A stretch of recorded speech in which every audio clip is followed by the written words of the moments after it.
Nyau Yame. Pastor William Nyau comes from Northeast Tanzania Conference. Northeast Tanzania Conference, Northern Tanzania Union Conference. Ndiye alikuwa mnenaji katika mkutano huu. Pastor, utasimama. Pastor ndiye alikuwa mnenaji wetu katika mkutano huu, lakini anatoka katika sehemu ya Tanga pale mtaa wa Mabawa. Utasalimia ukifika wakati wako, ingie moja kwa moja. Pendwa, Bwana Yesu asifiwe. Bwana Yesu asifiwe.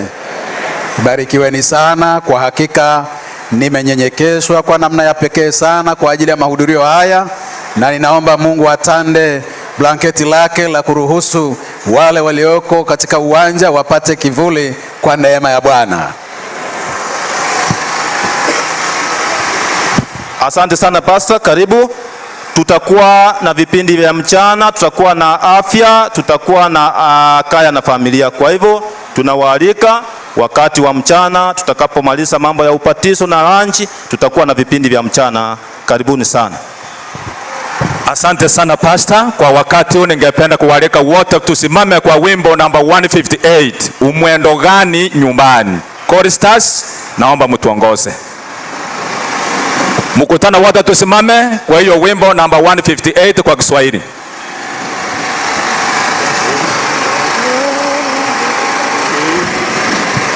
Umwendo gani nyumbani, twende wote. Umwendo gani nyumbani, mlinzi akanijibu usiku sawaisha machweo karibu. Usihuzunike tena, bali uleme mwendo hata ushike ufalme kule mwangani juu. Na tena niliuliza, nchi yote ikajibu, sasa mwendo watimika, milele karibu.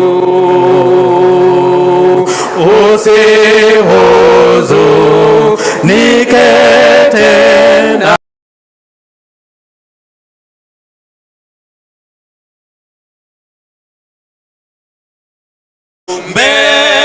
Vyango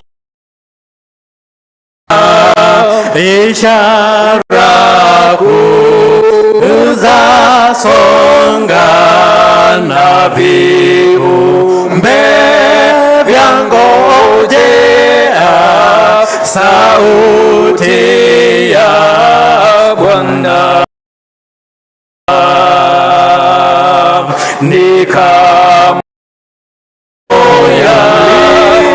Za shujaa ndivyo kanitia moyo, shikilia mapigano, kitambo ya isha.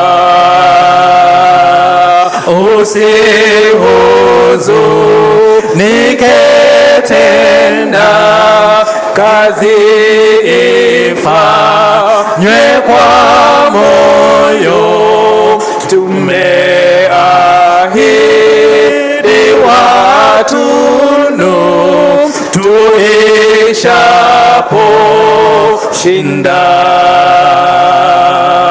Sio mbali na nyumbani, fikarata munjiani, yatupoza roho nayo nafuta machozi, usihuzunike tena, kitambo tutakutana wenye furaha kamili nyumbani mwa Baba.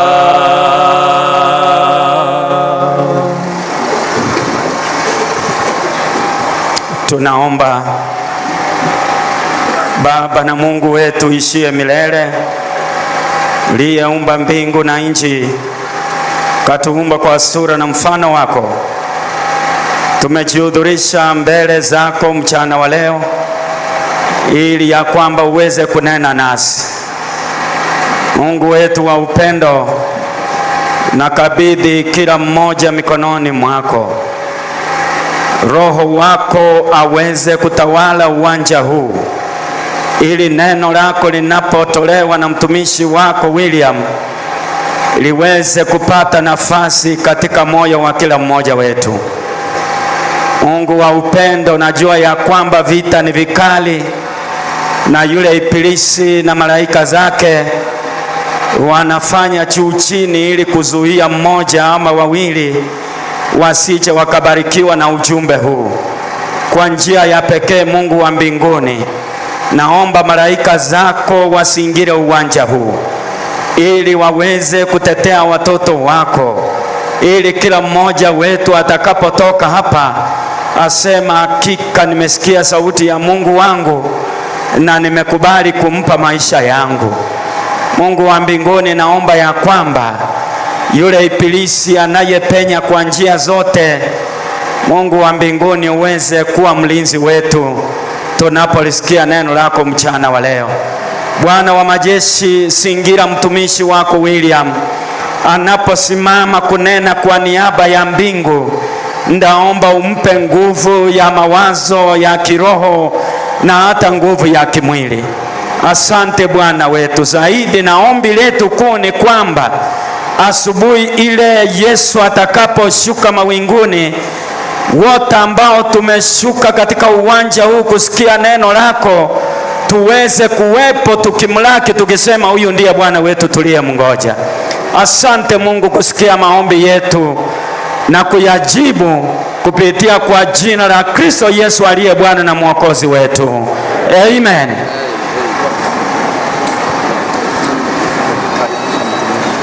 Kabla pasta chaingia, ningependa kutambua Sheikh wetu ambao wako miongoni mwetu. Sheikh, tutasimama mpunge tu. Sheikh, mtasimama mtupungie mkono. Karibu. Salamu alaikum. Alaikum salam. Karibu sana. Jisikie mko nyumbani mwa Baba. Asante. Ni wangapi pamoja nami tunamkaribisha pasta aweze kusimama na kusema pamoja nasi? Pasta, karibu sana.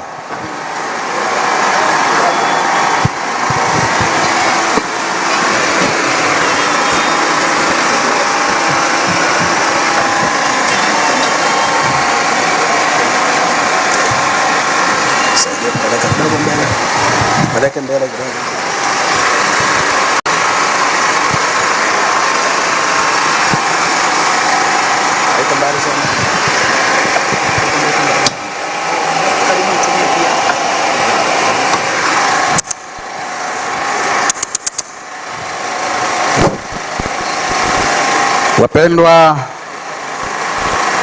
viongozi wa serikali walioko katikati yetu katika ibada ya leo, wapenzi viongozi wa vyama mbalimbali walioko katika ibada yetu ya leo, wapenzi wachungaji, wake za wachungaji, wazee wa makanisa, washiriki wa makanisa mbalimbali katika station hii ya Nyanchwa, pamoja na wale wageni walioandamana nao katika ibada ya leo asubuhi na mchana huu, ninapenda na wale wageni ambao pengine ni mara yao ya kwanza, viongozi wa madhehebu mengine, nichukue fursa hii adimu kwa unyenyekevu mkubwa, naomba niwasalimu sana na niwaalike kuwakaribisheni katika ibada hii muhimu kwa ajili ya wokovu wetu na maisha yetu kukutana na Mungu wetu.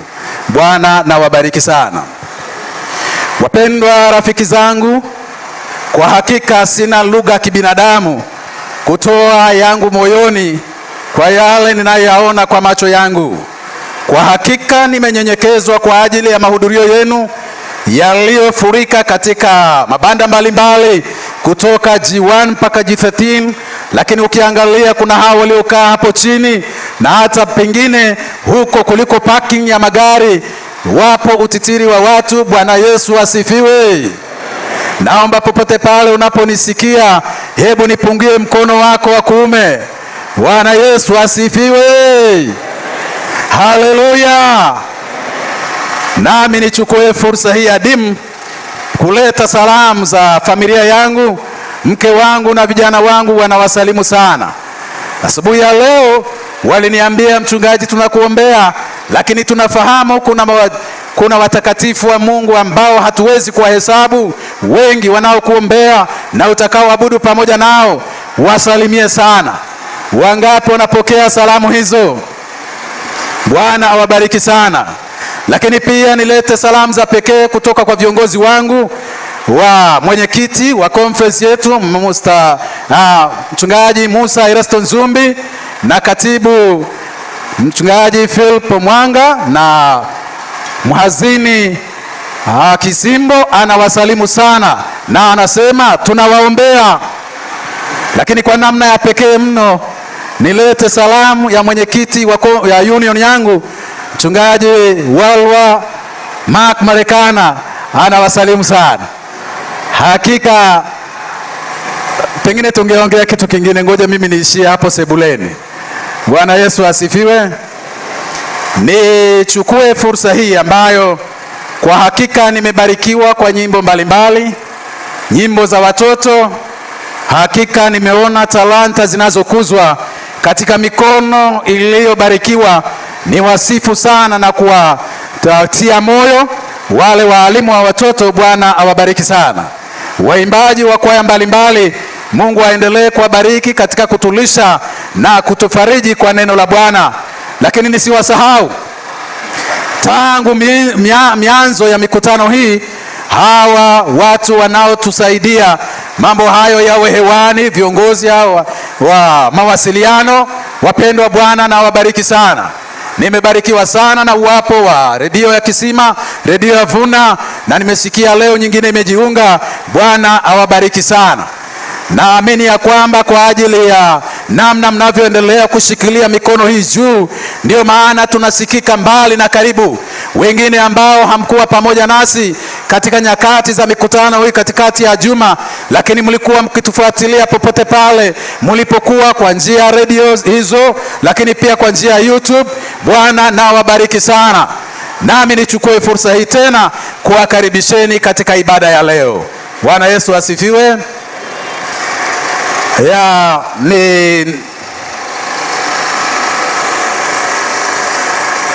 Katika uwanja huu tulikuwa na masomo mbalimbali, na mimi kulingana na muda huu siwezi kuwa na uwezo wa kuanza kutoka somo moja lilikuwa nasemaje, lakini niseme tu ya kwamba jana tulikuwa na somo ambalo lilitubariki lililokuwa linasema mkumbukeni mkewe Lutu.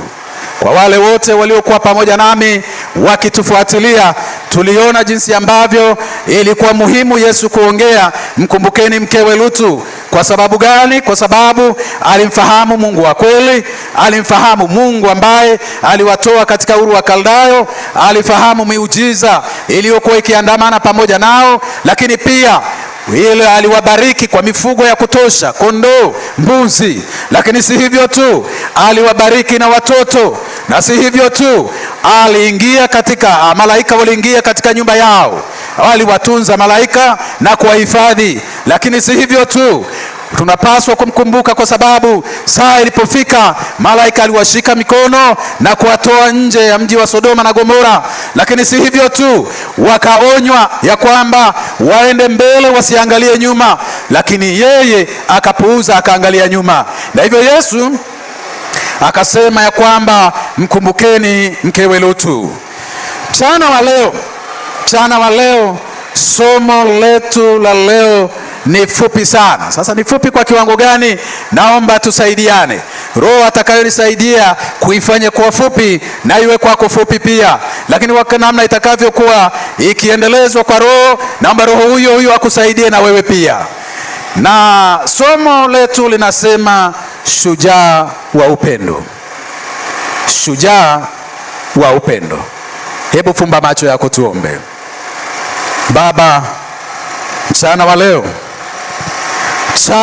wa leo ninaomba sema na moyo wangu, sema na mioyo ya watoto wako. Ninaomba katika uwanja huu na popote pale wasikilizaji wetu wanapotufuatilia kupitia redio Kisima, redio Vuna, mitandao ya jamii, naomba endelea kuwa pamoja nao, ukitushikilia kwa namna ya pekee, na ukinifanya tu kuwa chombo katika mikono yako, na mewe ukanitumie kwa kadri unavyolitaka. Maana tuomba katika jina la Yesu, amina. Shujaa wa upendo. Hivi unafahamu shujaa ni nani? Je, waweza kuelewa na kumfahamu shujaa ni nani? Lakini kwa uelewa wa kawaida, shujaa ni mtu yeyote anayehatarisha maisha yake kukabili jambo lolote. Anaweza kahatarisha maisha yake akalikabili jambo lolote. Kwa ushujaa hataogopa, kwa ujasiri atalikabili, akiwa na ufahamu sahihi mara baada ya kulifanya hilo, kwamba linaweza kuwa na manufaa kwa kiwango gani. Shujaa. Je, unaweza ukawafahamu baadhi ya mashujaa ambao unaweza ukawataja katika maisha yako? Ndiyo, inaweza umewajifunza katika historia, lakini naomba wafahamu ya kwamba hao ni mashujaa. Wapo watu wanaokabili katika michezo, wachezaji wako majina makubwa yanayojulikana, wao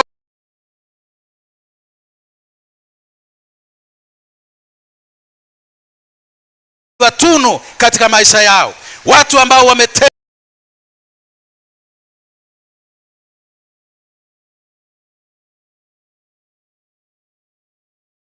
leo shujaa. Hao wapo ambao majina yao mnawafahamu, wachezaji au wakimbiaji, lakini historia inasema moja tu, naomba nimtaje. Historia inasema wakati wa Kenya kwa sasa wakiwa katika renki ya juu katika Olympic ya ulimwengu, wakichuana na malimwengu mengine katika kada hiyo, lakini katika mwaka wa 1968 alikuwepo Mtanzania mmoja aliyejulikana kwa jina la John Stephen Akhwari. Sio kama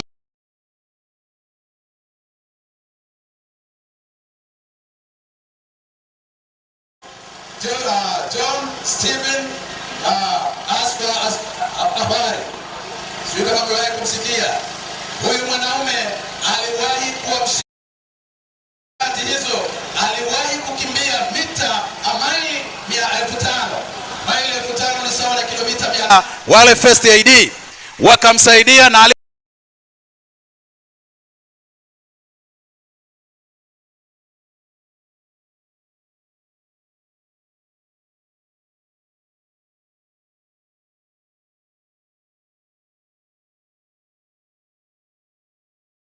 waliokuwa wakifuatilia wale First Aid wakamsaidia, akakimbia, maana alitaka kumaliza.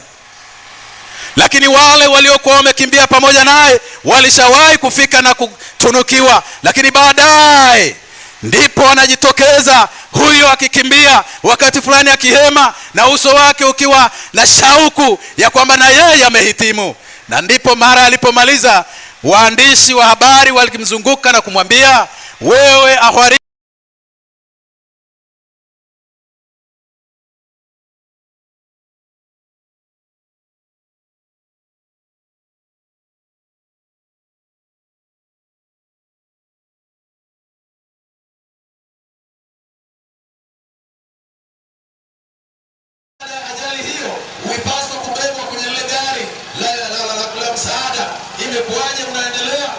akawaambia, kwa nini uliendelea kukimbia? Maana ulionekana ya kuwa na kivutio fulani.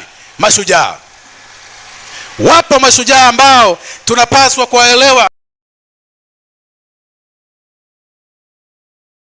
na kwa jali katika maisha yao. Wako mabondia, mashujaa mnawafahamu, watu ambao wanafanya mazoezi, wametoa miili yao na wako wanafiksiana na kila mmoja wetu, na mwishowe anatunukiwa cheti. Mnafahamu mambo hayo, shujaa.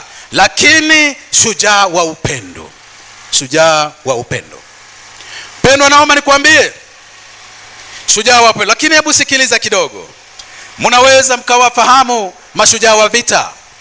Kuna watu mbalimbali ambao wamewekwa katika rekodi ya nchi mbalimbali, kwa zile nchi ambazo zimejikomboa kwa vita katika ili kupata uhuru. Wapo mashujaa, majemedari wa vita, akina Hitler, watu waliotikisa nchi ya nyakati zao, akina Napoleon, watu waliotikisa zama zao.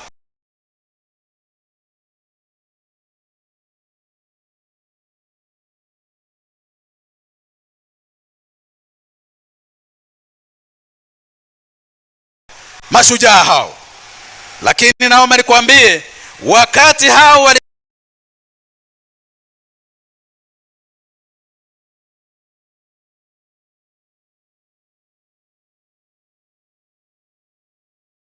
shujaa mmoja wa upendo, na huyu si mwingine ni Kristo Yesu.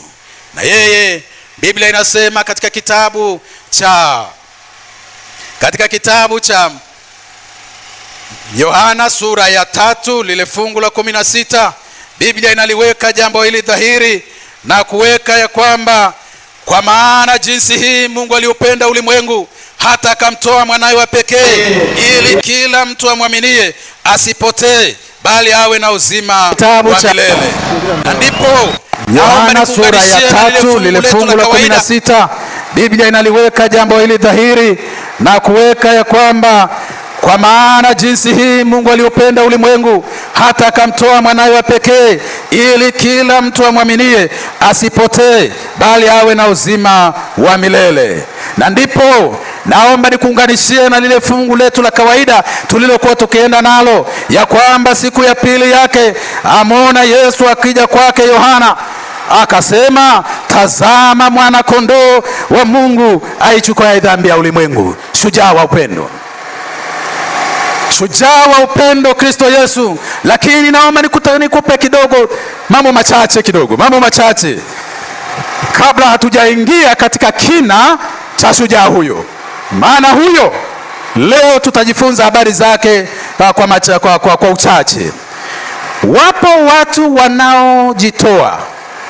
Mewahi kuona kwamba kuna terroristi, mtu anaamua kujitoa, wacha maisha yake yaishe, lakini ajitoe.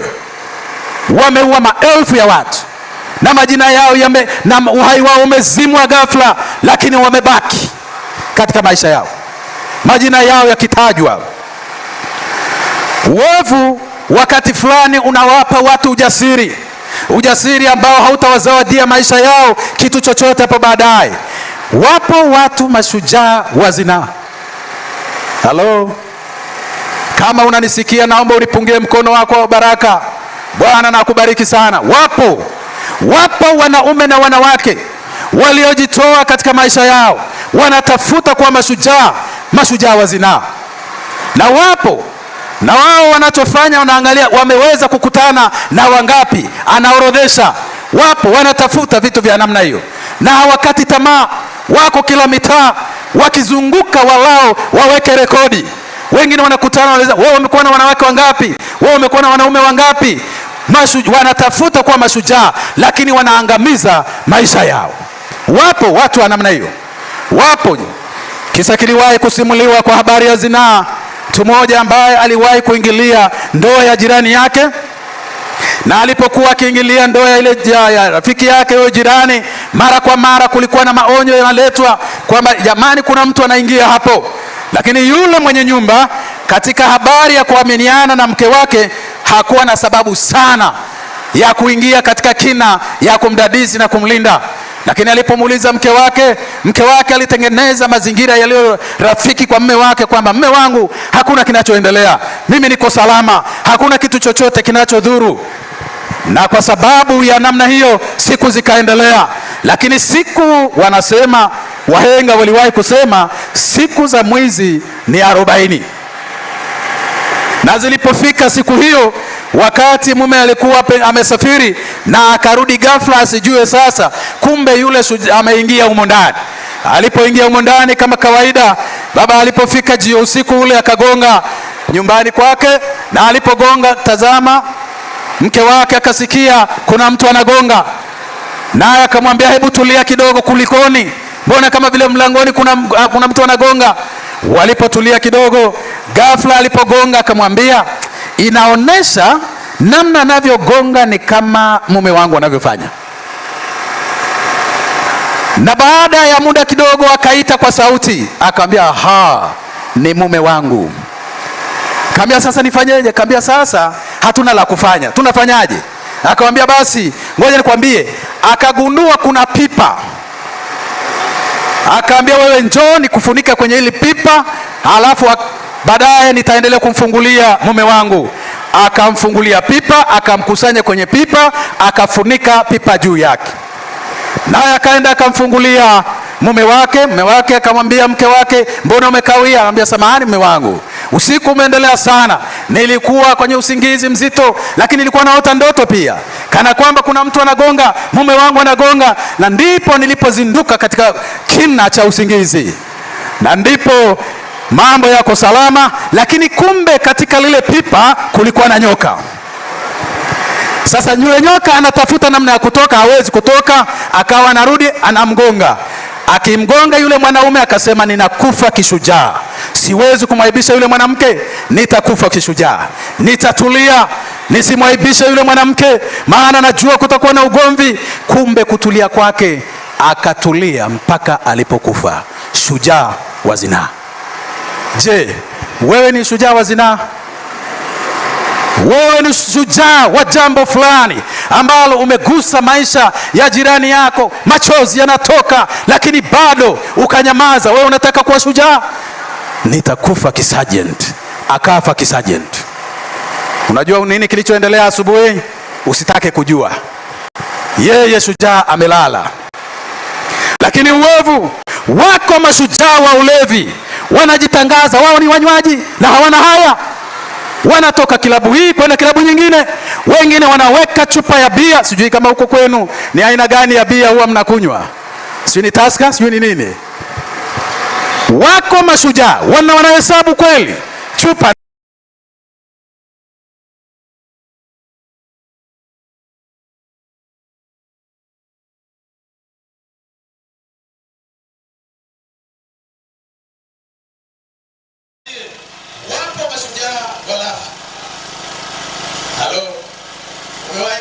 kilo 3 ya nyama. Naweza kula mbuzi mimi. Nafahamu kuna watu waliothubutu wakala mbuzi. Wapo. Naomba nikwambie, unatafuta kuwa expert lakini kwa hasara ya nafsi yako. Naomba nikwambie, unatafuta kuwa expert lakini kwa hasara ya nafsi yako. Shujaa. Hebu angalia, kuna watu wengine ni wambea, wanatafuta kuwa shujaa wa uongo na umbea.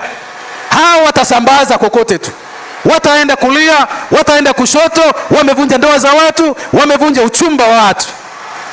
Expert. Kisa kiliwahi kusimuliwa, kijana mmoja alikuwa akichumbiana na binti moja, karibu wanaoana, lakini aliposikia hiyo habari akamwendea akamwambia, hivi yule binti ndio unamoa? Unamfahamu? Lakini unafahamu pale kwao, lakini pale kwao unapafahamu? Kaambia, kwa nini? Anasema pale kwao, yaani hapo juu panya tu wanapita pita na wanakula panya, halafu wewe unamoa. Una panya wengi wa kutosha, una uwezo wa kumtunza kwa panya. Sasa yule akashangaa, binti mrembo ninayemfahamu, nimesoma naye, sijawahi kukuta akifukuza panya, leo inakuwaje? Mashujaa wa uongo. Na yeye akazunguka kwa yule binti akamwambia, unamfahamu fulani? Mimi sikujua kama yule jamaa na anakula mende. maana yeye akiingia, yani anatafuta hapo juu kama kuna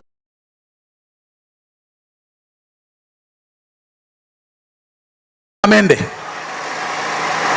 Yani yeye akiona kwako afika, anachoangalia na huko juu kama kuna mende au kokote kule. Yani yule jamani mlafi wa mende, yani sijui atamuoa nani. Ngoja nikwambie, kuna watu wengine ni waajabu sana. Sasa ameconnect, akaona huyu anakula mende, huyu anakula nini, panya, na kwa kawaida kwao panya wamejazana hapo juu. Sasa jamaa akamwambia, kama unafikiri mimi ni mwongo, hebu fika kwao halafu angalia hapo juu. Sasa akaenda nyumbani akamtembelea, na alipofika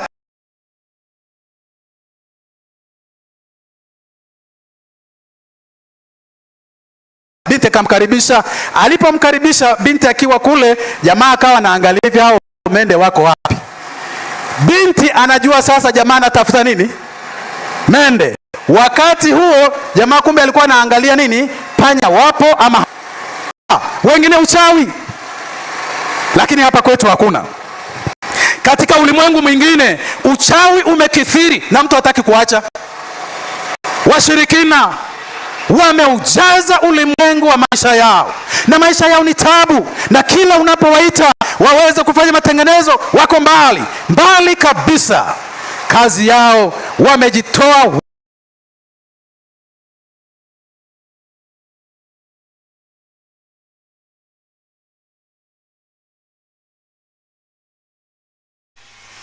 shujaa wa upendo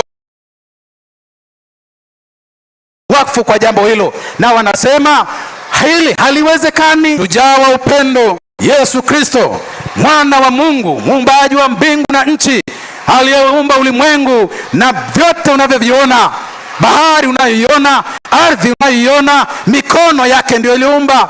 Yeye na baba yake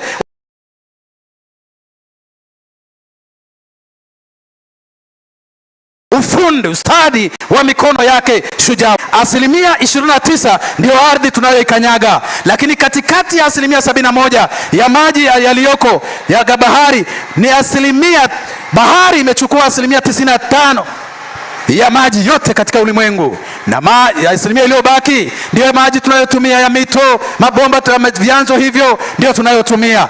Yesu Kristo, mwana wa Mungu, muumbaji wa mbingu na nchi, shujaa wa upendo, yeye huyu ambaye aliniumba kwa mfano wake, alikuumba kwa mfano wake, anakupenda upeo, naye akaacha enzi. Kumbuka, yeye mwenye ustadi wa namna hii, hata ulipoingia katika dhambi, hivi alikuwa na sababu gani ya kunikomboa mimi? Alikuwa na sababu gani ya msingi? Maana alikuwa na uwezo wa kuumba upya, lakini kwa kunipenda na kukupenda akaacha ikulu. Halo, sijui kama uliwahi kuingia ikulu. Mimi sijawahi kuingia ikulu.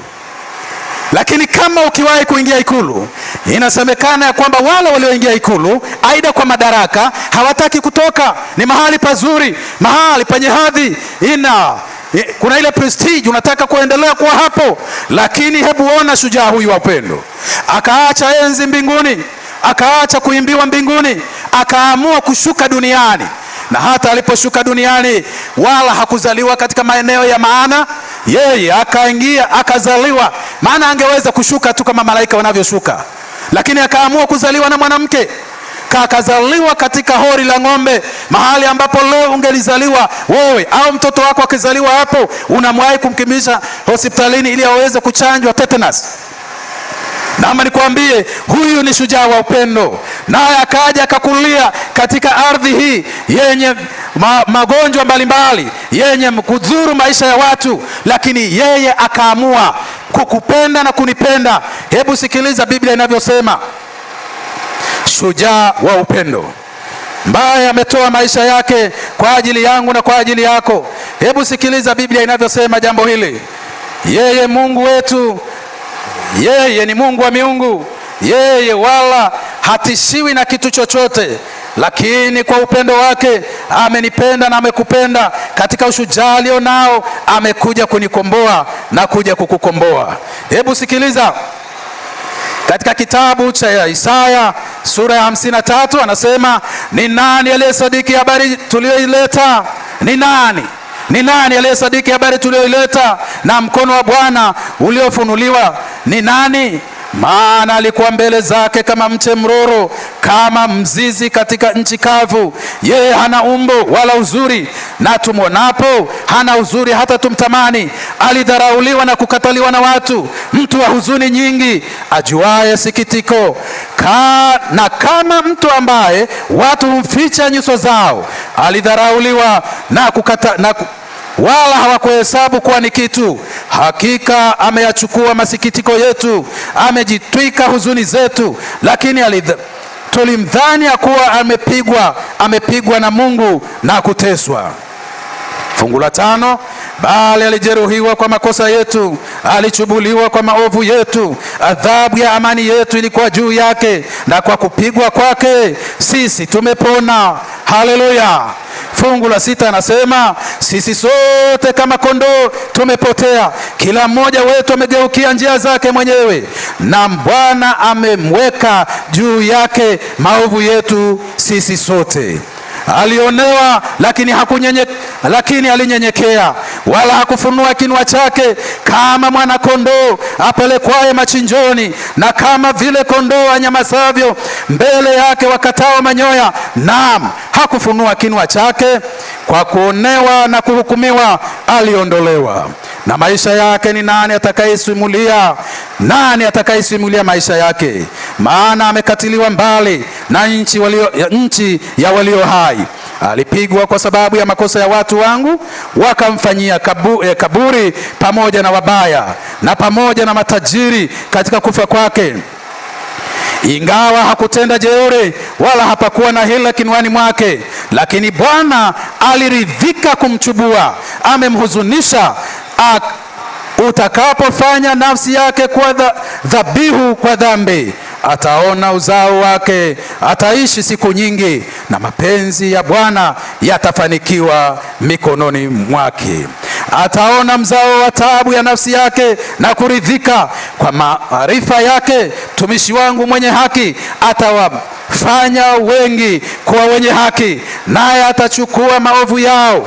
Kwa hiyo nitamgawia sehemu pamoja na wakuu, naye atawagawanya nyara pamoja nao walio hodari, kwa sababu alimwaga nafsi yake hata kufa, akahesabiwa pamoja na wao wakosao. Walakini alichukua dhambi za watu wengi na kuwaombea wakosaji. Bwana Yesu asifiwe. Shujaa wa upendo alikuwa katika mitaa ya Bethlehem kule Yerusalemu, akicheza na watoto wakimdhihaki, pengine wakimpiga, lakini alisimama imara, wala asije akaleta shida.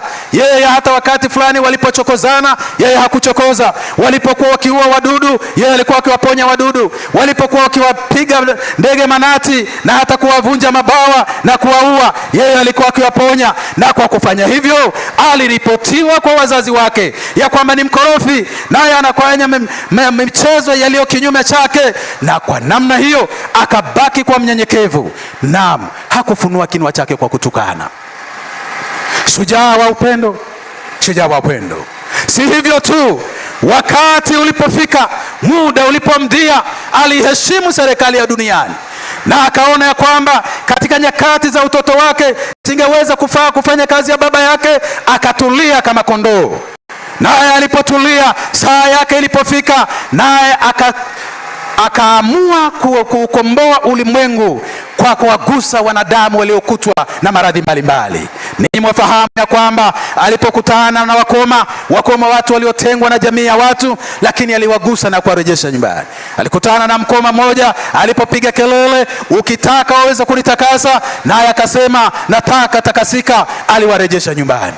Bwana Yesu asifiwe. Si hivyo tu, alikutana na vipofu akawaponya, nao wakaona katika maisha yake. Na si hivyo tu, alikutana na visiwi wasiosikia, nao wakawaponya, nao wakaendelea kusikia. Shujaa wa upendo. Nani kama huyu?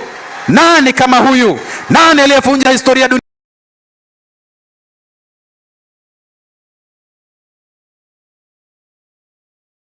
Shujaa wa upendo. Mungu anayenipa. Nani kama shujaa wa upendo? Naye akaendelea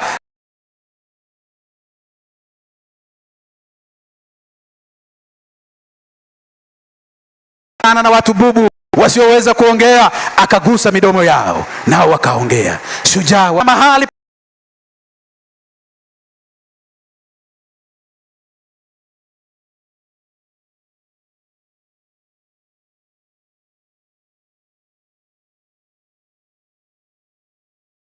pindo la vazi lake, yule mama bubujiko la damu yake lilikoma. Naomba nikwambie shujaa, lakini alitafuta pengine kokote, pengine pindo la vazi lake, yule mama bubujiko la damu yake lilikoma. Naomba nikwambie shujaa, na hata alipofanya hivyo wala hakujivuna wala hakuwaza kujitamba, bali alimwambia nenda zako usitende dhambi tena. Nani huyo? Shujaa wa upendo. Mchana wa leo, je, ungependa kukutana naye huyu shujaa wa upendo? Mtu ambaye hakika hakuhesabu maisha yake kuwa ni bora, wala hakutambua ya kwamba kuwapo kwake mbinguni ni kitu cha kushikamana nacho, maana anajua thamani yako, anajua thamani yangu. Ndiyo, anakupenda. Je, unaweza ukatafakari upendo wake juu yako, namna alivyokukuza, namna ulivyopata uzaliwe kwa namna ya ajabu. Mama yako akakukuza, nawe ukaanza kutambaa, nawe ukaanza kutembea, nawe ukaanza kukua katika stage yake yote, ukaenda shule, ukamaliza stage zote za shule, na sasa ukaajiriwa, na sasa unaitwa mheshimiwa, na sasa unaitwa unafanya kazi katika ofisi fulani. Shujaa wa upendo, mtu aliyekuumba, mtu aliyekuwezesha. Na wengine wanasema ya kwamba mimi ni A student. Naomba umwone Yesu, mwana kondoo wa Mungu aichukua dhambi ya ulimwengu. Yeye peke yake ndiye aliyekuwezesha kuwa hivyo. Unamfahamu ama humfahamu? Yeye hana wivu. Yeye hasemi wale wasionifahamu wala sitawabariki. Amepanda mbingu, ni baraka yake, mvua huwanyeshea wote mnaowafahamu ni wabaya. Wengine ni wachawi lakini wanavuna, wengine ni wazinzi lakini wanavuna, wengine ni wauaji lakini wanavuna, wengine hawamfahamu yeye wala hawamwiti lakini wanavuna. Na hata mkienda kwenye biashara unashangaa,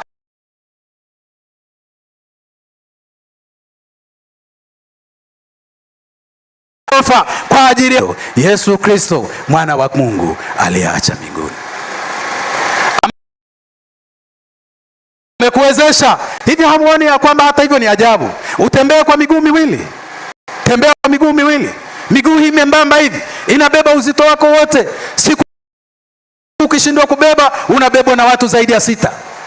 Shujaa wa upendo huyu, yeye aliyekupenda na akaamua kukufuata regardless ya kwamba humwombi wala humtambui, lakini bado anakufuatilia. Mwanangu, nakupenda, ninataka niweke alama yangu katika maisha yako. Mchana wa leo waweze kumpokea huyu shujaa wa upendo. Ni rahisi sana, wala sio gharama.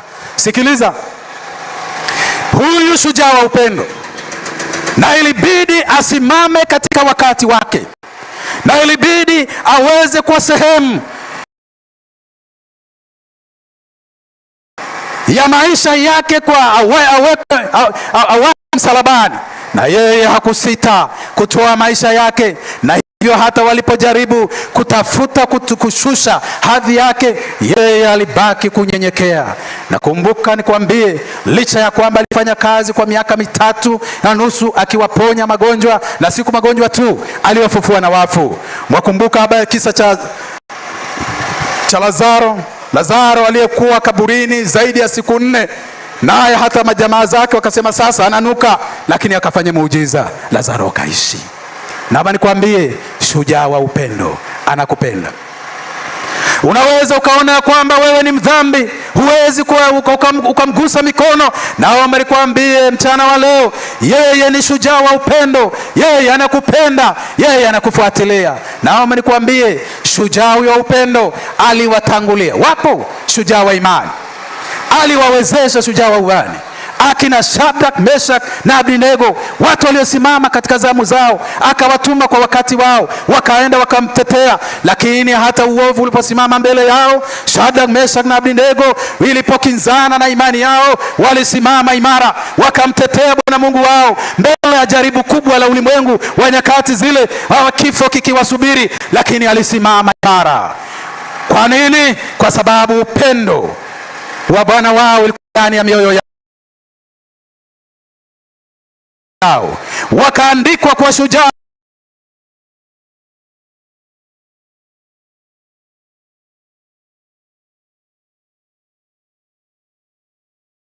upendo ulipojaza kama tulivyojaza sasa, wao wakasimama imara, na mie hata chini. Jaribu lilo dogo sana.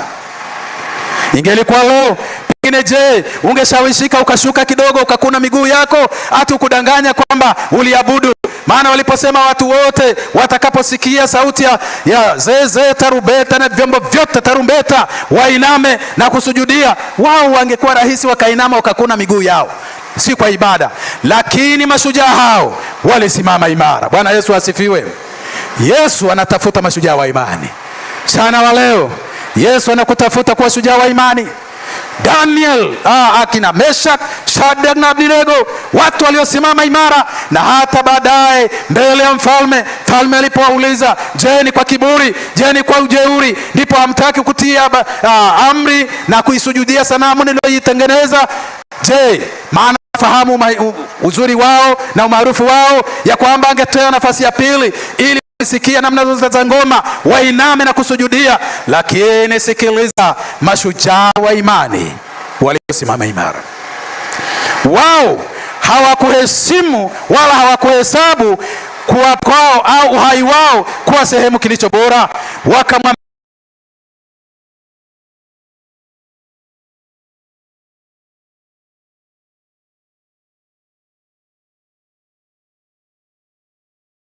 una heshima na hesima kutii, lakini kwa habari ya ibada tunaomba utuachie nafasi.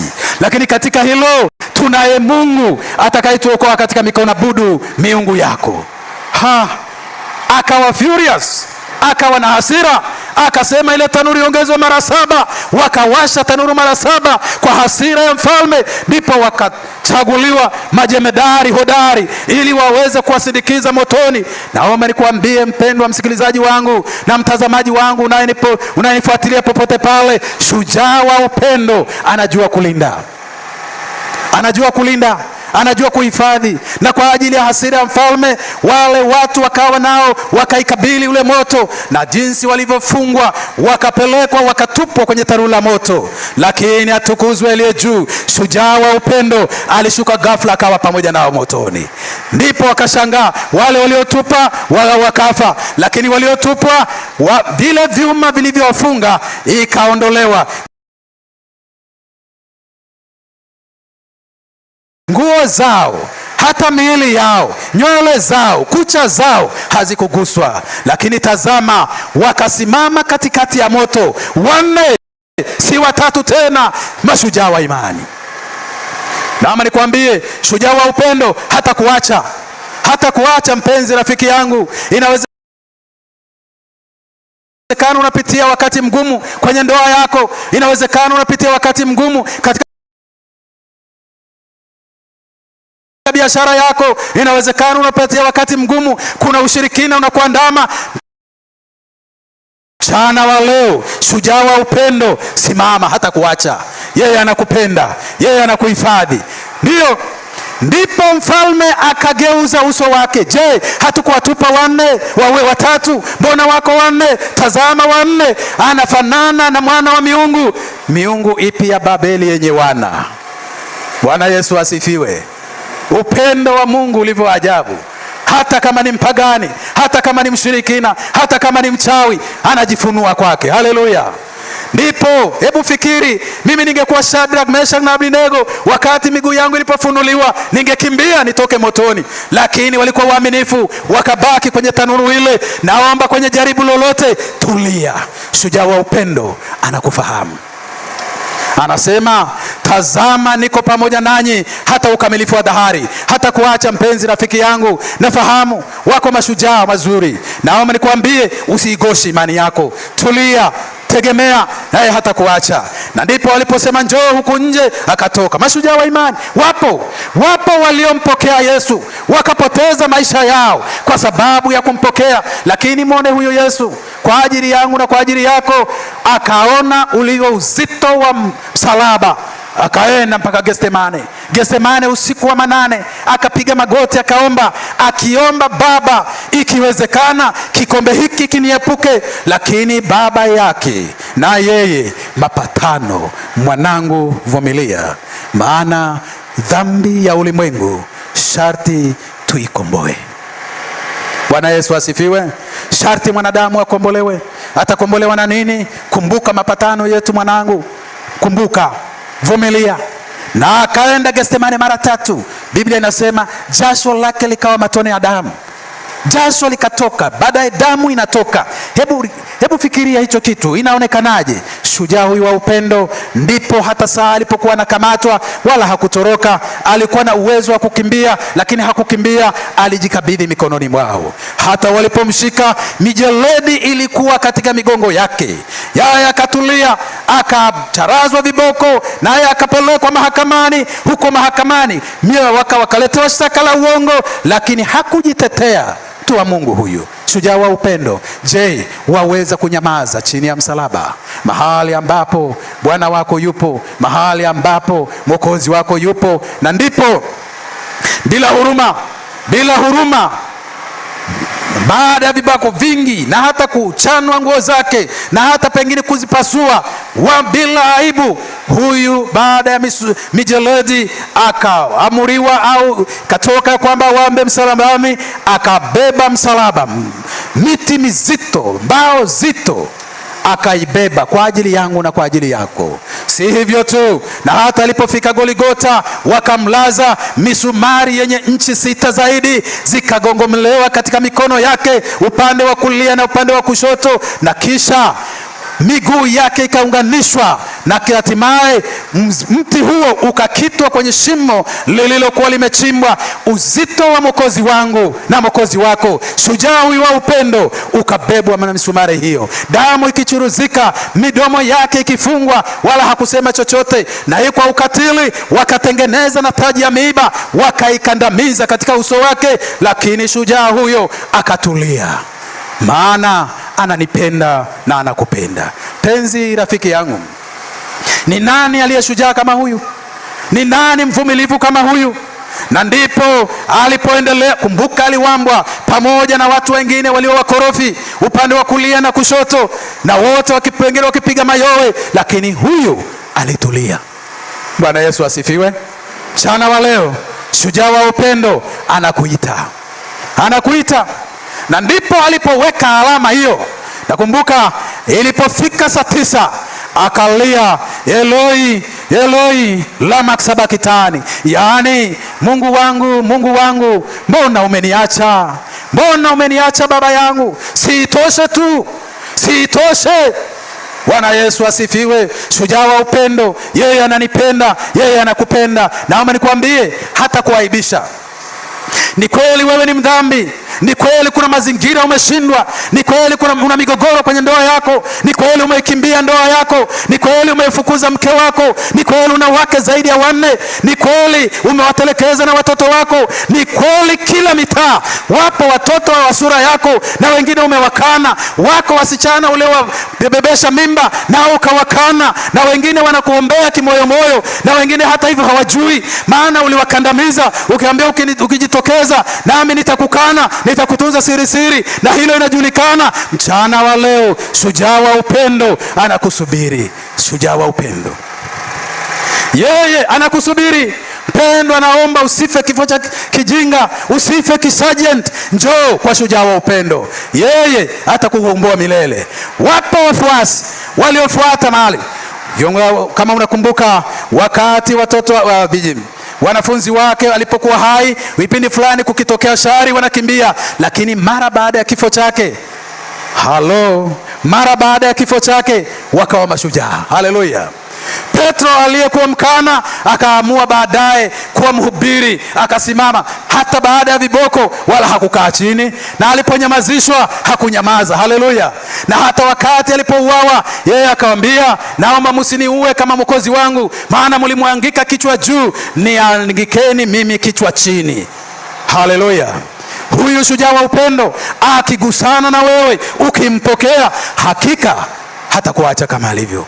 Maana Biblia inasema katika kitabu cha Yohana sura ya 1 fungu la 12, wote waliompokea aliwapa uwezo wa kufanyika kwa watoto wa Mungu, na hao ndio waaminiao jina lake. Wapendwa, mchana wa leo, shujaa wa upendo alipowaokoa, alipogusa, watu walisimama kama majemedari, Mnafahamu hata baadaye Paulo katika mijeredi yote na kupigwa nini, lakini alikubali, na hata baadaye akauawa, bado alivumilia. Shujaa wa upendo. Si hivyo tu, mnafahamu wapendwa rafiki zangu, Yesu anatuita, Yesu anakuita, Yesu anakuita utengeneze mambo yako. Tengeneza mambo ya maisha yako, tengeneza mambo ya nyumba yako. Acha, una siku utakuja kufa. Kwa nini ufe kijigea? Mchana wa leo Yesu yeye ni shujaa wa upendo, anatafuta majasiri. Je, unaweza kuwa shujaa? Unaweza kufanya maamuzi ukawa shujaa? Sikiliza, miaka ya 1798 wakati wa mateso makubwa, watu walipokuwa wakiuawa kikatili kwa ajili ya Mwokozi huyu, watu walipokuwa wakitishiwa ili wakane imani yao, walikuwepo mashujaa waliosimama imara. Alikuwepo mwinjilisti hodari, alijulikana kwa jina la Wishat. Yeye alikuwa mhubiri katikati ya jamii ya Waroma, akawa mwiba, na hata alipokuwa akimweka huyu bwana shujaa wa upendo Mwokozi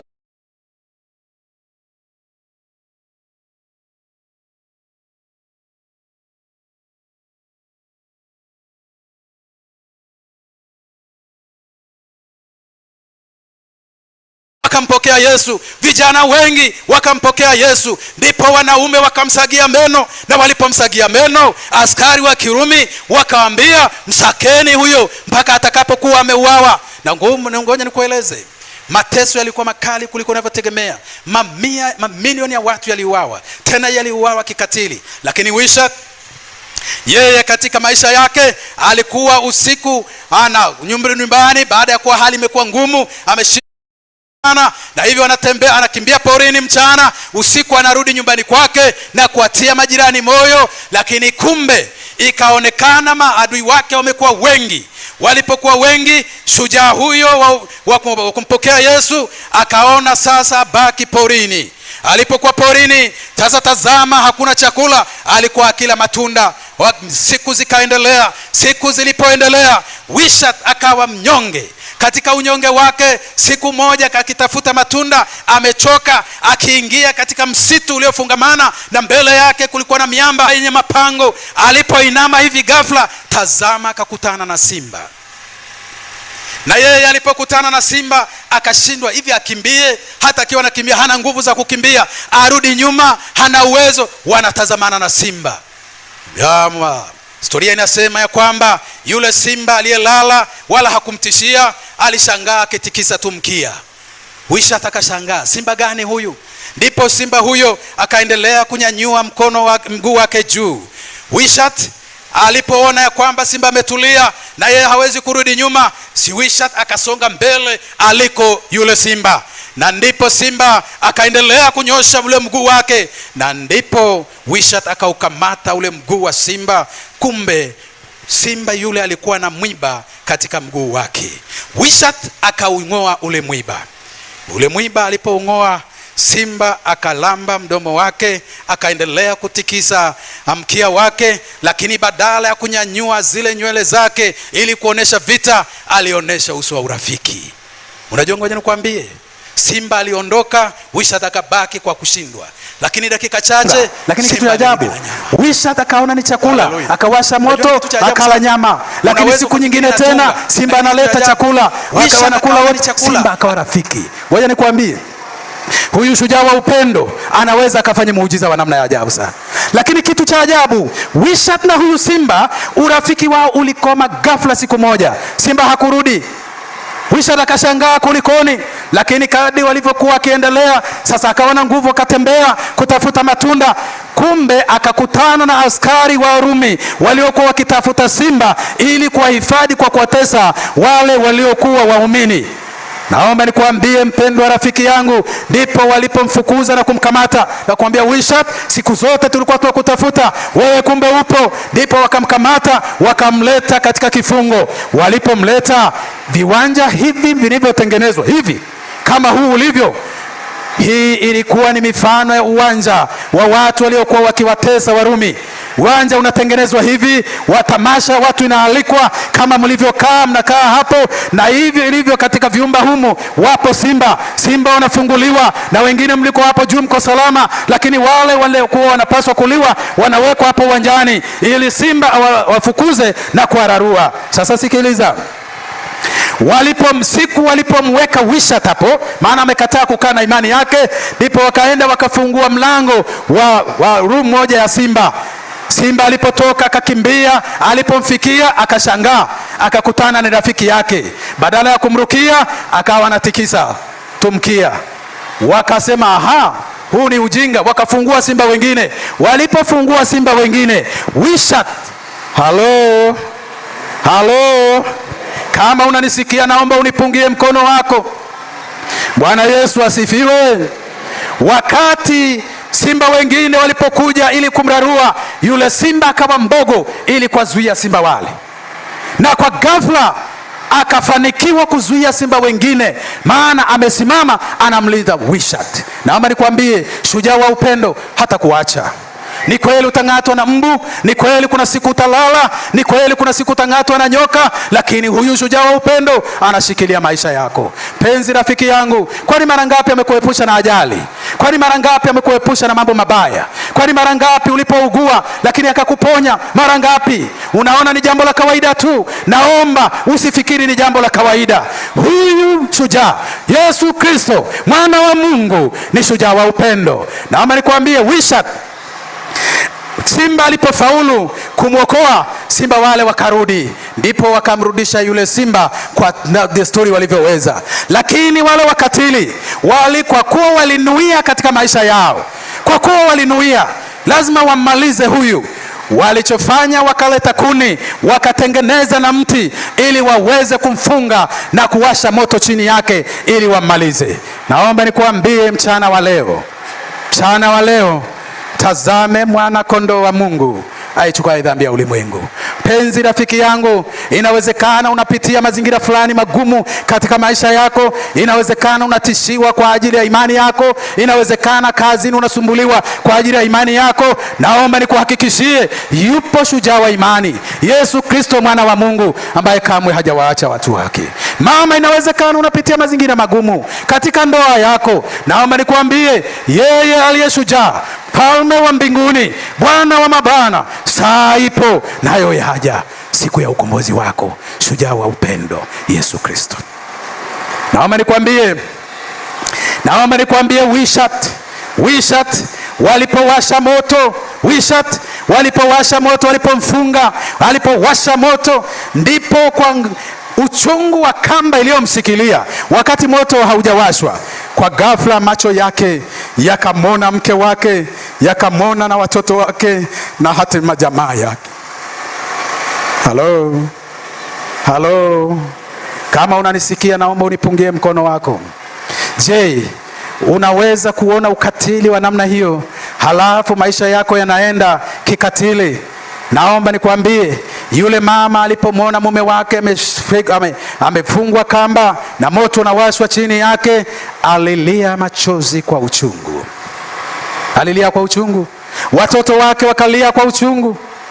Jamaa yake walilia kwa uchungu, kwamba pengine Wishat, pengine ungeweza kukaa na imani yako ili uweze kuokolewa. Lakini Wishat, shujaa wa upendo wa imani, yeye alisimama imara.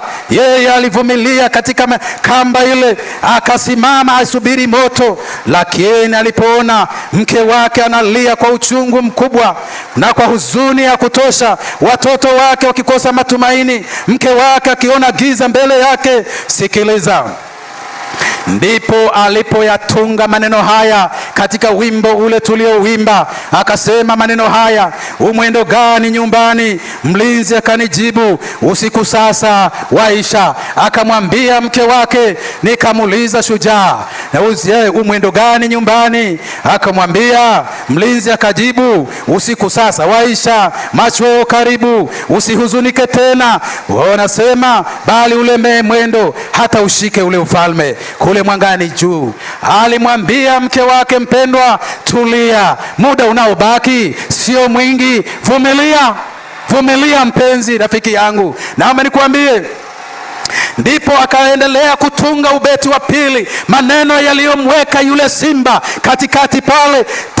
Tena niliuliza, nchi yote ikajibu, sasa mwendo watimika, milele ikaribu. Usihuzunike tena, ishara kuu za songa, na viumbe vyangojea sauti ya Bwana. Hata yule simba angojea sauti ya Bwana, hata wale ndege wasubiri sauti ya Bwana. Sembuse wewe mwanadamu, wewe binti aliyekuumba kwa mfano wake, wewe kijana uliyeumba kwa mfano wake, wewe baba unayenisikiliza, wewe mtoto unayenisikiliza, mpendwa unayenisikiliza na kulitazama, yeye muda si mrefu penzi huyu anakupenda upeo, na mchana wa leo yeye anatamani kukupokea. Sikiliza, Wishat katika uchungu mkubwa akaendelea kusema tena, nikamuuliza shujaa, ndivyo kanitia moyo, shikilia mapigano, kitambo yaisha, usihuzunike tena, kazi ifanywe kwa moyo, tumeahidiwa tunu tuishaposhinda. Pendwa, mchana wa leo usihuzunike tena. Kamwambia mke wake usihuzunike tena, kamwambia watoto wake usihuzunike tena, maana mwendo watimika. Wishat huyo, sikiliza, ndipo wakasema, sio mbali na nyumbani, fikara tamu njiani, la tupoza roho nalo lafuta machozi, usihuzunike tena, kitambo tutakutana, wenye furaha kamili nyumbani kwa Baba. Ndipo walipowasha moto, na moto ukaanza kumshambulia, na sauti yake ikaendelea kuimba huo mwimbo, na hata mwishowe akaendelea kushindwa kutamka mengine, akabaki kusema, usihuzunike tena, usihuzunike tena, usihuzunike tena, usihuzunike tena, usihuzunike tena. Sauti yake ikakoma. Shujaa wa upendo. Pendwa, mchana wa leo ninatoa wito. Mchana wa leo naomba nikwambie, ikiwa ni tamaa yako mchana wa leo ukutane na ushujaa wa upendo akufanyie muujiza katika maisha yako, simama pamoja nami mchana wa leo, popote pale ulipo, huko G1, G2, kama ni mpango wa maisha yako unataka kumpokea huyu Yesu na akufanyie muujiza, simama pamoja nami. Naomba hata ninyi mlioko uwanjani, simameni pamoja nami. Ni wakati wa kumpokea, ni wakati wa kufanya maamuzi, ni wakati wa kuimba wimbo wa namba 158, namba 158. Wimbo huu tuimbe pamoja na Wishat aliyekabili mauti hiyo. Naomba wale waimbaji, tunapoimba huo wimbo, wale wanaotaka kutoa maisha yao kwa ajili ya ubatizo, naomba njoni hapa mbele.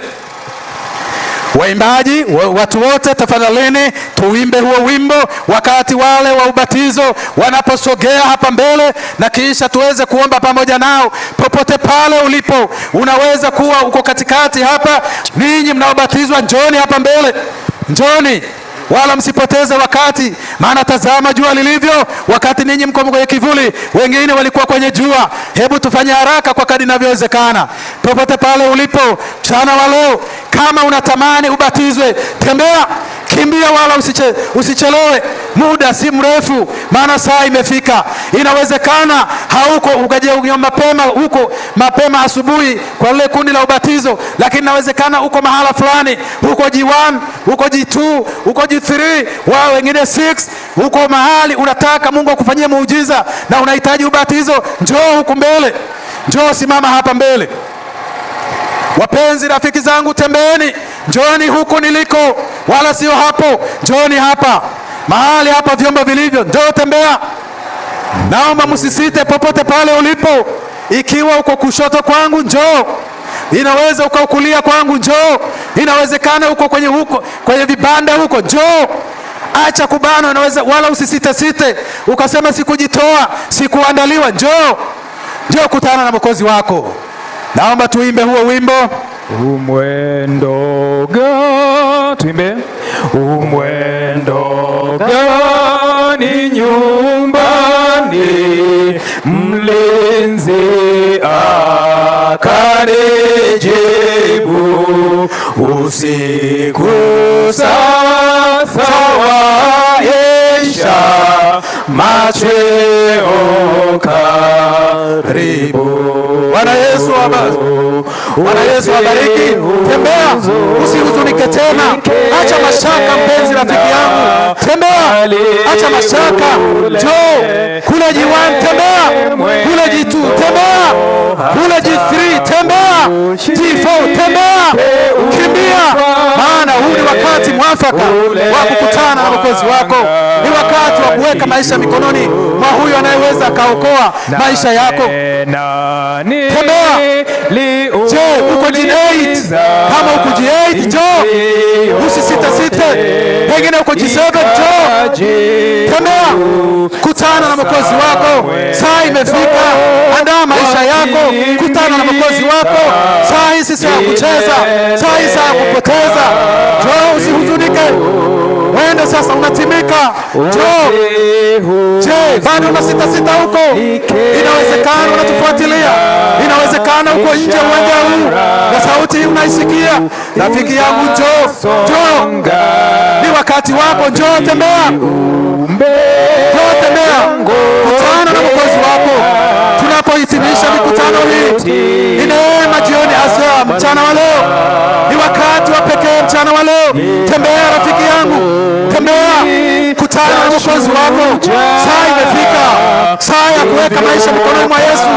Wala usisite, maana ameahidi atakuwekea uwezo ambao kamwe hautaacha kufanikiwa. Yeye ni mwema, na katika wema wake bado anatamani kukutana na wewe. Penzi rafiki yangu, popote pale unapolisikia, kama unawaza unafungwa na nini, kata hiyo kamba ya shetani, wala usihuzunike. Kazi ifanywe kwa moyo, maana mwendo karibu unatimia. Naomba tembea. Tunu inaandaliwa kwa ajili yako mpendwa. Tunapomaliza mwendo, tunu inaandaliwa, na imeandaliwa kwa namna ya pekee.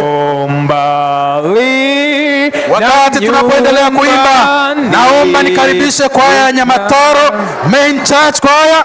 Nyamataro Main Choir, tafadhali karibuni kwa wimbo Nyamataro Main Choir. Nyamataro, tafadhali. Nyamataro kwaya, tafadhali kimbioni, ni wakati wenu tunapoimba wimbo wa wito. Nyamataro kwaya, tafadhali. Nyamataro Main Church Choir, ni wakati wa kukutana na Mwokozi wetu, ni wakati wa kukutana na Mwokozi wetu. Nyamataro, tafadhali nyandeni, ni ninyi ndio ninawaita Nyamataro.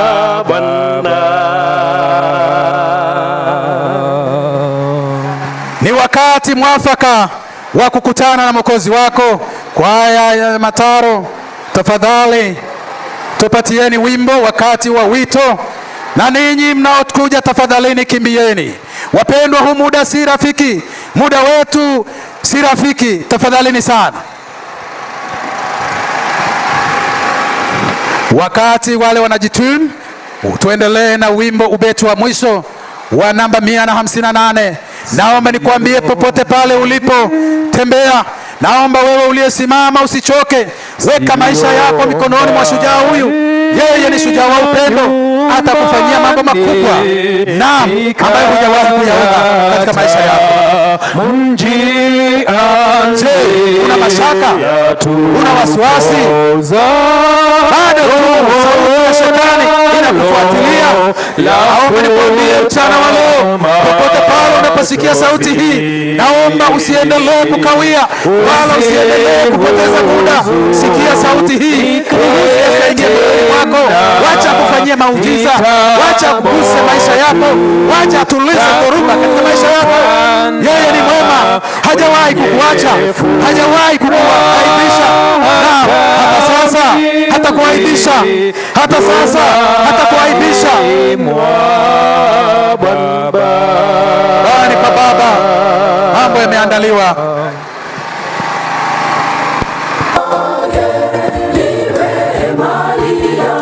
Wakati hao wanapotuni wimbo wao na kuanza kuingia katika kuimba huo wimbo wa wito, ninaendelea kutoa wito huu. Kama wewe hujabatizwa, kimbia, jiunge na kundi hili la pekee, kundi ambalo litabadilisha historia ya maisha yao. Na hivyo naomba ni kwamba wale First Church Elders na Church Clerks, naomba wajiunge na kundi hili ili waweze kufanya kubaini kwamba ni watu gani wametoka na watabatizwa kwa kanisa gani. Njoni, naomba mjiunge katika kundi hili.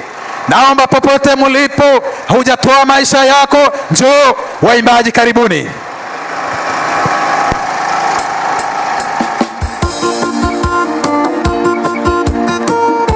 Je, bado uko mahali una sita?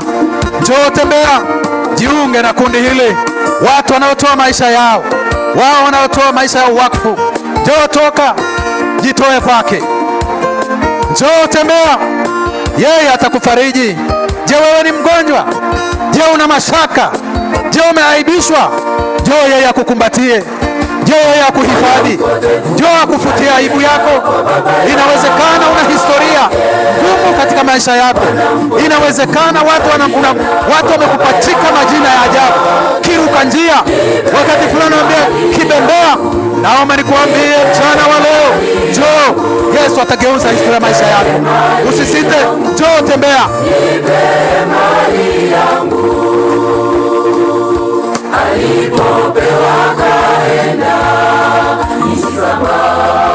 Wewe ambaye umepotea, wewe ambaye pengine umetanga mbali, umedharau hifadhi ya baba yako, ukatoka na mali ya baba yako ukaitawanya, ninakuambia mchana wa leo, njoo, weka historia yako, geuza historia ya maisha yako.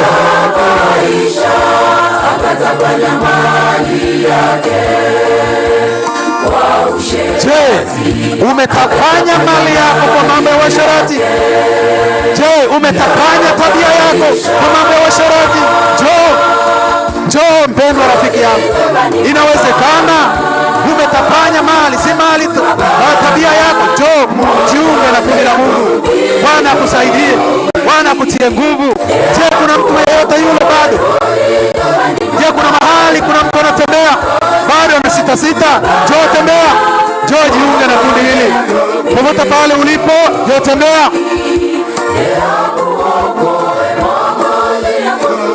Je, kuna mtu aliyesalia yuko mahala fulani, pengine ana sita?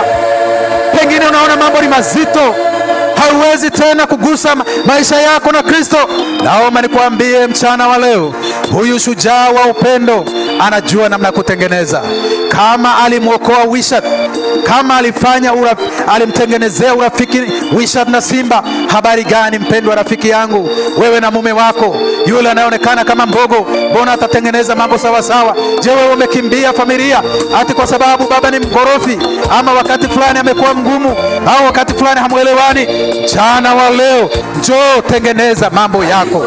Mungu akubariki mpendwa, unapojitoa maisha yako na unapojitoa kwa ubatizo. Bwana awabariki sana. Je, kuna mahali watu wanaendelea kusita? Njoni, muda tulio nao sio mzuri sana, maana hata hivyo, tazameni, baraka zimepanda hewani. Fanyeni haraka wale wanaotembea, ni wakati wa kukutana na Mungu wako, kutana na Bwana Mungu wako. Yeye ni Mungu wa miungu, yeye ni Bwana wa mabwana, yeye ni mfalme wa wafalme, yeye ni Mungu wa yasiyowezekana, yeye ni Mungu anayegusa maisha ya watu. Njoo, tembea, njoo akuguse na wewe.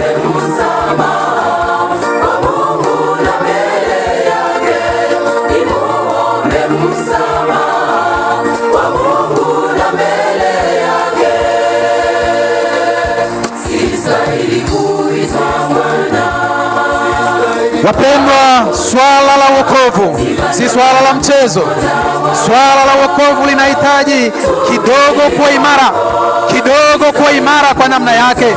Tafadhali tengeneza maisha yako, nami ninatoa wito kwa ajili yako. Sitaki nikuache. Naomba nikwambie, inawezekana tuliosimama, wengine mmechoka kusimama, maana mnaweza mkakaa. Naomba niwaambieni, muda huu ni muda wa kutoa maisha kwa Yesu. Muda wa kutoa maisha kwa Yesu. Swala la operation sio swala la mchezo, linahitaji ujasiri. Kwaya watakapomaliza hao Nyamataro, ninyi wa Kisii Central Church Choir utaingia. atatupatia wimbo wa wito. Naomba niwaambieni, na tazama, bado Roho ananiambia wapo watu wa Mungu bado wana sita. Njooni wapendwa rafiki zangu, huu muda sio muda wa kucheza cheza. Huu muda ni muda wa kutoa maisha yako. Toa maisha kwa Bwana, yeye akuokoe, yeye akukomboe. Ninyi Central Choir Church, tafadhali ninyi Central Choir, get prepared please. I know your number. That is not your number, please. Just call your fellow.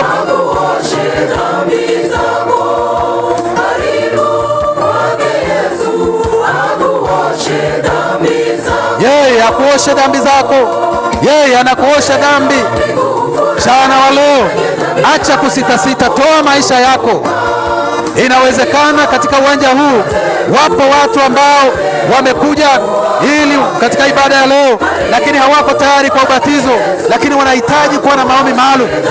Inawezekana ni mara yako ya kwanza, lakini unatamani Bwana akufanyie muujiza ili uweze kufanya maamuzi kwa ubatizo wakati mwingine. Njoo na wewe hapa chini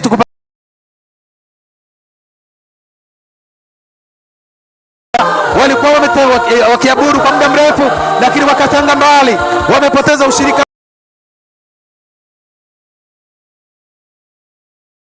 maalum.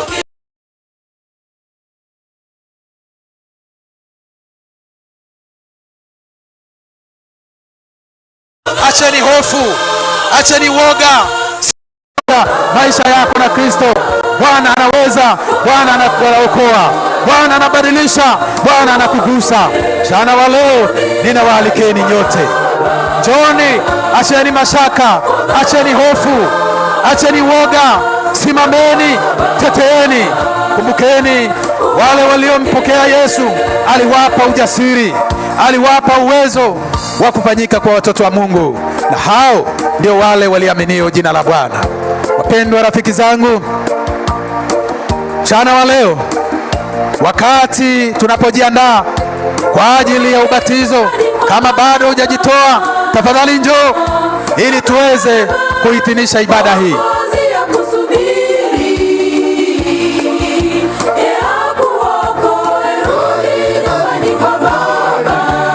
Rudi mwanangu kwa Baba. Naomba nikwambie, inawezekana mapepo yanakutesa, inawezekana pepo la zinaa linakutesa, inawezekana pepo la zinaa linakutesa, inawezekana pepo la uongo linakutesa, inawezekana pepo la ngono linakukamata chini. Njoo kwa Yesu, yeye anaweza. Njoo tengeneza mambo yako. Pepo la uwizi, pepo la kutumia madawa ya kulevya, njoo, yeye anaweza akakutengenezea mazingira. Naomba nikwambie, mchana wa leo sio mchana wa kuacha hivi hivi. Tengeneza mambo yako. Pendwa rafiki yangu, ni muda wa kutengeneza maisha yako. Kwaya, tafadhalini. Naomba kwa sababu ya ibada inayoendelea, ninaomba nifanye ombi ili wale wakaendelee kuimba. Ninafanya ombi ili wale waendelee kuimba. Tuombe pamoja. Pause. Wachukue isadi 3. Wageuke wote. Kama. Wageuke mpaka wachukue isadi ya tuombe. Ninaomba ombi la pekee mchana wa leo kwa ajili ya wale waliojitoa kwa ajili ya ubatizo. Na ninaomba kama una sita mahala fulani, ninaomba wale wanaotembea wasimame. Naomba popote pale unapotembea, hebu simama kwanza tunapoomba. Naomba wale walioko upande ule naomba msimame kwanza. Naomba tuombe, simameni. Baba yetu na Mungu wetu, wewe ambaye umetushikilia maisha yetu, uliyenusuru maisha yangu na ajali, uliyenusuru maisha ya watoto wako kwa ajali, wewe uliyenusuru maisha yetu katika magonjwa, wewe uliyetunusuru katika dhambi mbalimbali, wewe uliyetuleta katika uwanja huu, jina lako na lihimidiwe milele. Wewe uliyetupatia nguvu ya ajabu ya kukuchagua katika maisha yetu, wewe uliyefungua masikio yetu kukusikia, jina lako na lihimidiwe milele. Leo Baba, katika uwanja huu watu wako wamejitoa. Wewe uliye shujaa wa upendo, wewe uliye shujaa uliyeukomboa ulimwengu kwa damu yako, wewe uliyeukomboa ulimwengu kwa mwanao, mikononi mwako twaweka maisha yetu. Naomba watazame wazee akina mama, watazame wazee akina baba, watazame wasichana na wavulana, watazame watu wa kila rika, watazame watoto wadogo, waguse kwa mikono yako. Wapatie amani, wapatie utulivu, wapatie ushindi wa dhambi. Inawezekana kuna dhambi na wanyemelea. Naomba wale makahaba waokoe na ukahaba, wale walio mashujaa wa zinaa waokoe kwa zinaa, wale walio katika mazingira ya unywaji wa pombe waokoe na ulevi, wale ambao ni waizi waokoe kwa neema yako, wale wanaotumia madawa ya kulevya gusa kwa mikono yako Baba yangu. Mchana wa leo kuna wale wanaosumbuliwa na mapepo, Baba tuliza mapepo kwa uwezo wako. Kuna wale wanaotumia madawa ya kulevya, Baba tuliza kwa uwezo wako. Hamu yote ya madawa ya kulevya yaondoe kwa neema yako. Wale walio wagonjwa ambao wamejikongoja wakafika hapa, Baba neema yako na iwe juu yao, ukawaponye kwa mkono wako. Wale wanaotusikiliza kwa mbali kupitia kwa redio ya Kisima, redio ya Vuna, mitandao ya jamii, na kusihi kwa namna ya pekee wasikilize katika maombi yao, na popote palipo, ikiwa na hitaji lolote, waponye kwa mkono wako Baba. Jana wa leo hawa waliojitoa kwa ajili ya ubatizo, Baba washike katika mikono yako. Naomba usiwaache, naomba usiwatelekeze. Na wengine wametoka kwa hofu, wazazi watasemaje, marafiki watasemaje, naomba uwafariji kwa neno lako. Sauti yangu itatulia, ndio, hata sura yangu itaondoka, sawa, lakini wewe udumuye kuwa na watu wako, wewe ujuaye kunena katika masikio ya watoto wako, naomba endelea kunena pamoja nao, ukiwaimarisha katika kazi yao. Naomba utufanyie kuwa mashujaa watakao kutetea, maana twaomba katika jina la Yesu, amina.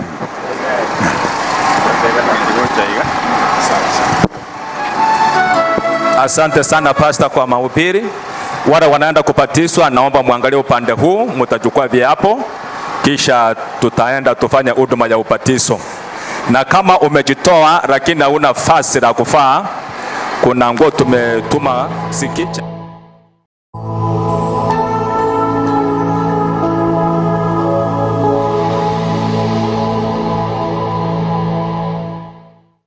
Alternative vows ambazo ni 3, lakini ile baptism certificate ambayo utapewa iko na hadi 13. Kwa hivyo nikisoma hizi 3, naomba unainua mkono wako wa kulia unasema ndio nimekubali. Ya kwanza nasoma kwa Kiingereza, Edwin ataweka kwa Kiswahili. Do you accept Jesus Christ as your personal savior? Je, unamkubali Yesu Kristo kama mwokozi wa maisha yako na Bwana? And do you desire to arrive in a saving relationship with him? Je, unatamani kuishi maisha ya wokovu na uhusiano mwema na Yesu? Asanteni. Ya pili, do you accept the teachings of the Bible? Je, unakubali mafunzo yote ya Biblia as expressed in the statement of the fundamental beliefs of the Seventh-day Adventist Church? Vile yameashiria kuamini na imani za kanisa la Kiadventista. Ya mwisho, do you desire to be baptized as a public expression of your belief? Je, unatamani kubatizwa kwa uwazi kuonyesha ya kwamba umeamini Yesu Kristo? To be accepted into the fellowship of the Seventh-day Adventist Church. Kukubalika katika ibada na kanisa la Kiadventista la Sabato. And to support the church and its mission as a faithful steward by your personal influence. Na kuinua kanisa katika misheni yake kama mwakili mwaminifu katika hali yako ya kibinafsi, in tithes and offering, katika zaka na sadaka, and a life of service, na maisha ya kutumikia. Je, umekubali hiyo? Asanteni. Naomba tuombe. Mtakatifu Mungu wetu, hawa watoto wako wameinua mikono juu wakikupaliana na ahadi ambazo wameinua mikono yao ya kwamba wamesikubali. Tunaomba ya kwamba baada ya ubatizo utembee na wao, ni katika jina la Kristo tunaomba na kuamini. Kwa wale ambao hamna nguo, mtapewa nguo pale. Asanteni. Wale ambao wamesimama Kisi Center, weka wimbo, tukiendelea kutembea pole pole mpaka pale ili tupokee ubatizo pale. Tutaelekeshwa na deacons and deaconesses. Asante sana. Tutaingia pale. Sikiza wao ambao mnaenda kupatizwa, tunaingia. Ukipatizwa unaenda kupatishia hapa nyuma, kuna mahali hapo, sehemu unaingia hapo, kuna sehemu hapo ndani vile unaingia hapo kwenye chukua hapo ndani hivi, kuna mahali muingie wote. Kuna sehemu ya wafurana, kuna sehemu ya wamama. Kwa hivyo sehemu zote ziko mbili, mtaingia pale. Wengine sasa tusitubie ile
katika ulevi au asherati, mabudu Muumba kimwili kimawazo.